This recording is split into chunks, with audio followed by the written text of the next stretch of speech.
Bem, pessoal, vamos dar continuidade aí ao exame dos demais efeitos da posse. Vamos falar agora sobre a responsabilidade do possuidor pela perda ou deterioração da coisa. Mais uma vez aqui, a lei institui um tratamento bastante diferenciado para o possuidor de boa-fé em detrimento do possuidor de má-fé. No direito civil, vocês já devem ter visto, já devem ter ouvido que a regra é o proprietário suportar os prejuízos decorrentes da perda ou deterioração da coisa. Existe aquele brocardo romano, res perit dominum, a coisa perece para o dono. Então, em princípio, é o dono quem suporta os prejuízos oriundos da perda ou deterioração da coisa. Acontece também que, em certas situações,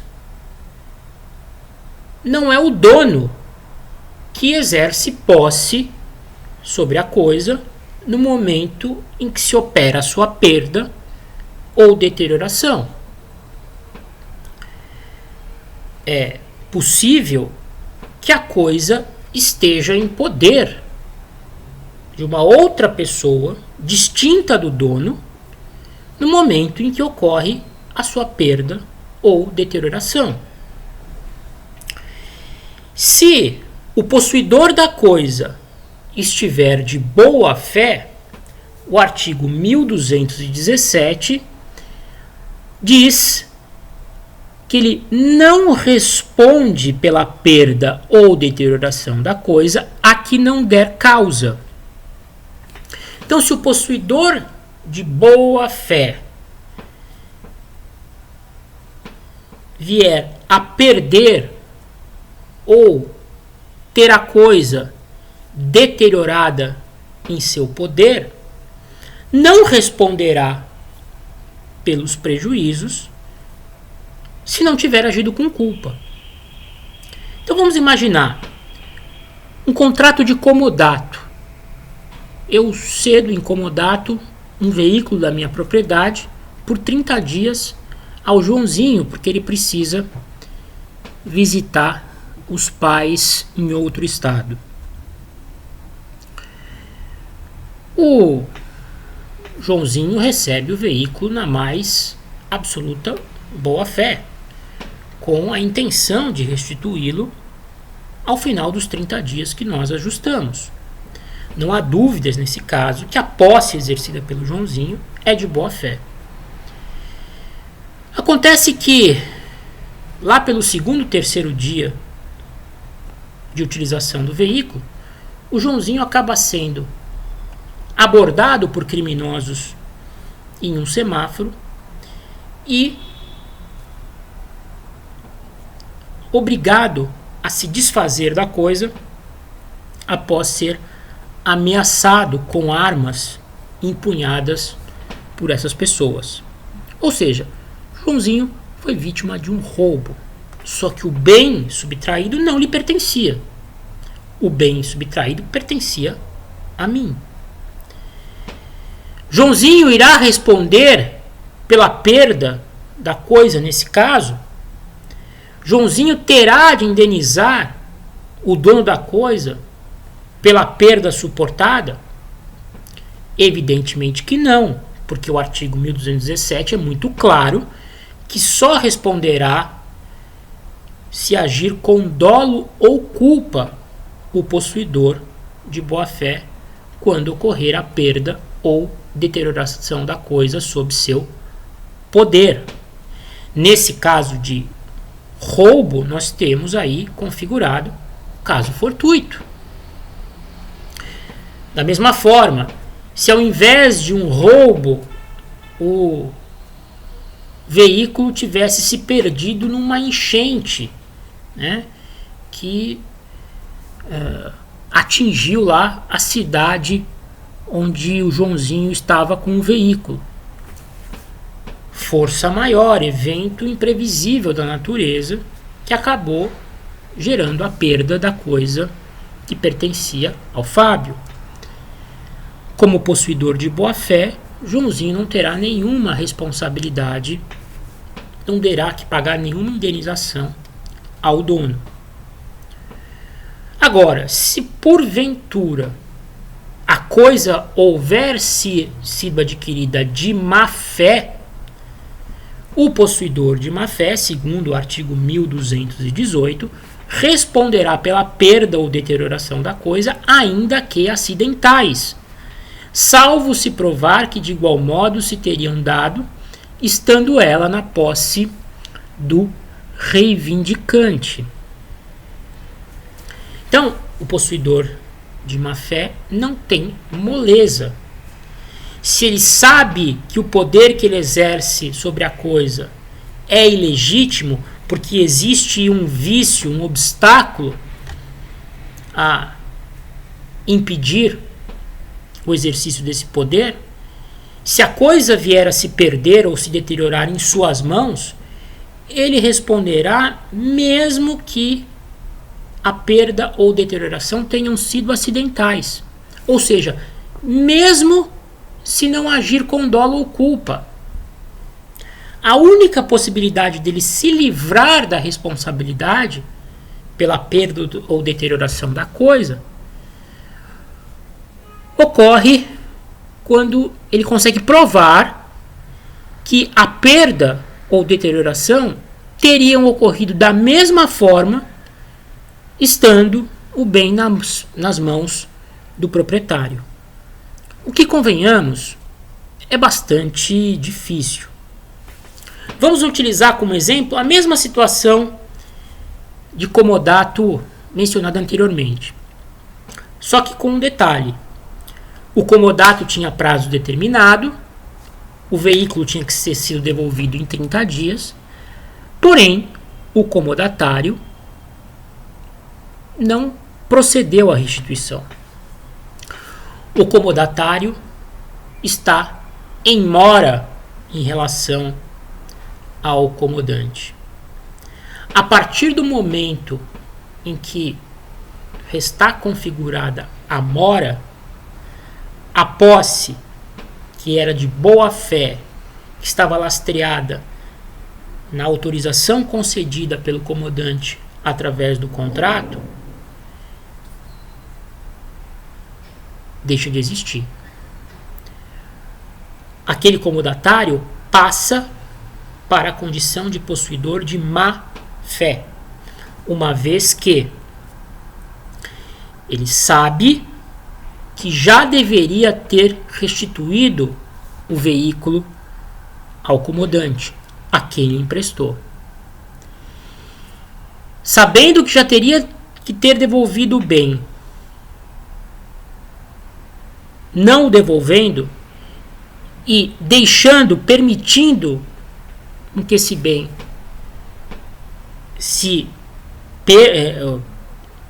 experimente a perda ou a deterioração, responderá para o comodante, mesmo não agindo com dolo ou culpa.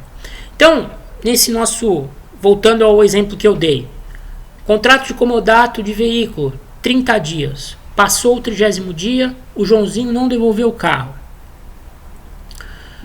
O que acontece? Uma enchente ocorre na cidade onde o Joãozinho está com o veículo e o veículo acaba sofrendo perda total porque fica completamente inundado. Joãozinho não é o proprietário da coisa. A coisa perece para o dono, mas nesse caso, como o Joãozinho estava em mora, como havia cessado a sua boa-fé, Joãozinho irá responder pelos prejuízos causados ao dono do veículo. Ah, mas a enchente é um evento da natureza, força maior, não houve dolo, não houve culpa. O carro estava guardado numa garagem, mas a garagem acabou sendo inundada. Paciência. Tá? A menos que o Joãozinho consiga provar que o evento teria ocorrido, que o veículo teria se perdido na enchente, teria sofrido a perda, mesmo se estivesse em poder do dono, terá de indenizar os prejuízos causados. No nosso exemplo, essa prova seria impossível, porque o veículo estava em outra cidade, né? O Joãozinho teria que provar que, se o veículo estivesse em poder do dono, ele estaria no mesmo local onde ocorreu a enchente e o veículo acabou sendo completamente danificado. O que, convenhamos, não é possível de ser provado. O possuidor de má fé também, vamos imaginar, eu deixo meu veículo no estacionamento depositado e o dono do estacionamento resolve pegar o veículo para dar uma volta enquanto eu estou trabalhando. O dever do depositário é de guardar para restituir. Se ele utiliza o veículo, faz de má fé. Se envolvendo no acidente, ele tem obrigação de indenizar os prejuízos causados ao dono do veículo, mesmo que não tenha dado causa ao acidente, mesmo que tenha sido vítima do acidente, né? Porque, segundo o artigo 1218, o possuidor de má fé responde pela perda ou deterioração da coisa, ainda que acidentais, salvo se provar que de igual modo se teriam dado, estando ela na posse do reivindicante. Ok? E por fim, vamos tratar da indenização por benfeitorias, né? Já falamos sobre esse tema aí en passant em aulas anteriores, mas agora vamos analisar a situação mais de perto. Bem, novamente aqui a lei faz uma distinção de tratamento bem acentuada entre o possuidor de boa-fé e o possuidor de má-fé. Segundo o artigo 1219, o possuidor de boa-fé tem direito à indenização das benfeitorias necessárias e úteis, bem como quantas voluptuárias, se não lhe forem pagas, a levantá-las, quando puder sem detrimento da coisa, e poderá exercer o direito de retenção pelo valor das benfeitorias necessárias e úteis. Então vejam, o possuidor, se estiver de boa-fé e houver introduzido melhorias em coisas já existentes, benfeitorias, né, que é o nome técnico, necessárias e úteis, terá direito à indenização dessas benfeitorias, inclusive podendo reter a coisa consigo enquanto não lhe for paga a indenização.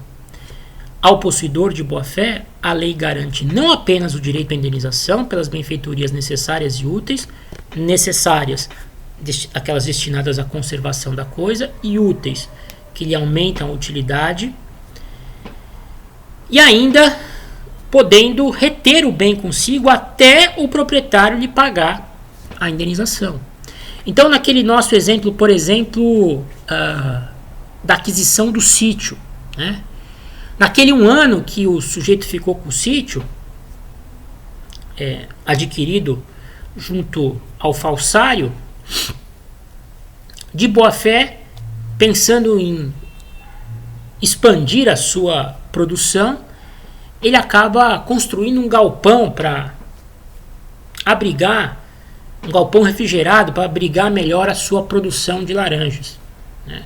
Trata-se indiscutivelmente de uma benfeitoria útil, né? Porque ela aumenta a utilidade e o próprio valor da coisa, né? Ela valoriza o bem e traz uma utilidade real.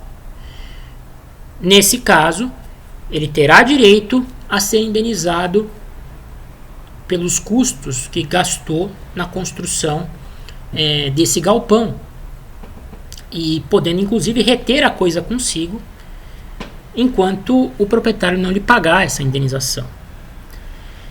Agora, se porventura esse galpão refrigerado é construído depois da citação para a demanda proposta pelo dono vítima da fraude, esse galpão, nós veremos, não será indenizado. Os valores gastos na construção desse galpão refrigerado não serão indenizados, porque, segundo o artigo 1220, ao possuidor de má-fé serão ressarcidas somente as benfeitorias necessárias, ou seja, apenas aquelas melhorias feitas para a própria conservação da coisa, né?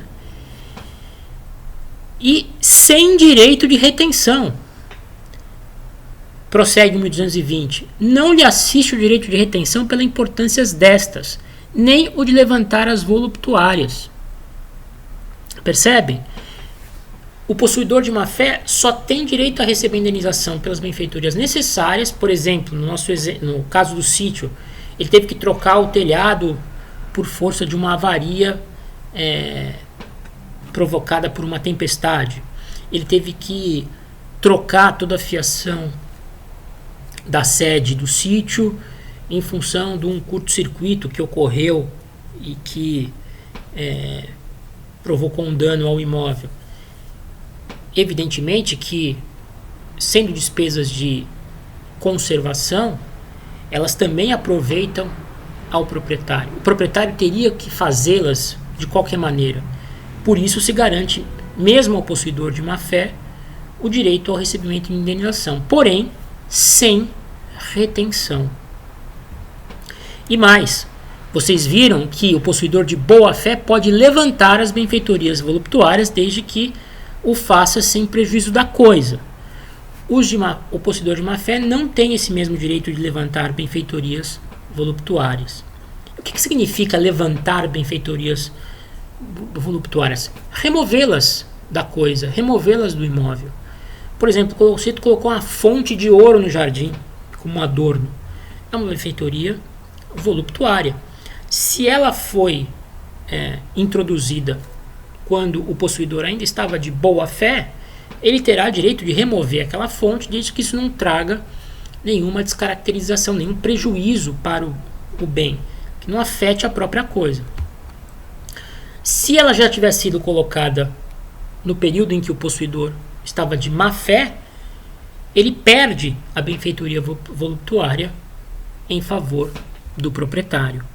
Ok? Então percebam que realmente o legislador faz uma distinção bem forte no tratamento do possuidor de boa fé e no possuidor de má fé, no caso das benfeitorias introduzidas na coisa. Para terminar, artigos 1221 e 1222. As benfeitorias compensam-se com os danos e só obrigam ao ressarcimento se ao tempo da evicção ainda existirem. Então aqui o legislador deixa muito claro que, se porventura o possuidor, mesmo de boa fé, houver introduzido benfeitorias necessárias, úteis na coisa, porém também a houver de alguma forma danificado, as benfeitorias compensam-se com os danos. Então vai se apurar o quanto ele gastou de benfeitoria e o quanto houve, enquanto se apurou de dívidas, de danos no imóvel. Faz-se um encontro de contas e aí vai se verificar se o possuidor, se estiver de boa fé, evidentemente, vai ter direito a receber alguma coisa ou não. E também fica claro aqui que as benfeitorias indenizáveis, elas somente as benfeitorias introduzidas somente serão indenizadas, somente serão reembolsáveis se elas existirem ao tempo da evicção, ao tempo em que o proprietário recuperar a coisa do evicto. Se elas já houverem desaparecido, não há por que haver indenização. E por último também, o legislador fala que o reivindicante, o proprietário, obrigado a indenizar as benfeitorias ao possuidor de má-fé, tem direito de optar entre o seu valor atual e o seu custo. Ao possuidor de boa-fé, indenizará pelo valor atual. Aqui mais uma distinção de tratamento em prejuízo do possuidor de má-fé, né? Lembrando, o proprietário só tem obrigação de indenizar as benfeitorias necessárias, destinadas à própria conservação da coisa, ao possuidor de má-fé. Se forem apuradas as benfeitorias necessárias introduzidas pelo possuidor de má-fé, o proprietário poderá optar por pagar indenização levando-se em consideração o valor atual das benfeitorias ou o valor do custo, né? Ou o valor que o sujeito gastou, que o possuidor de má-fé gastou para executá-las. O proprietário poderá escolher entre o valor que lhe parecer mais favorável. Já em relação ao possuidor de boa-fé, as benfeitorias necessárias e úteis indenizáveis terão que ser pagas, terão que ser compensadas pelo valor atual. Ou seja, se elas trouxeram valorização, essa valorização será levada em consideração. Ok, pessoal, acho que cobrimos aí todos os dispositivos do Código Civil que cuidam dos demais efeitos da posse. Evidentemente que não falaremos sobre uso capião, né, porque o uso capião é uma forma de aquisição originária da propriedade e será tratada por nós no segundo semestre, no momento oportuno. Ok? Um abraço a todos aí.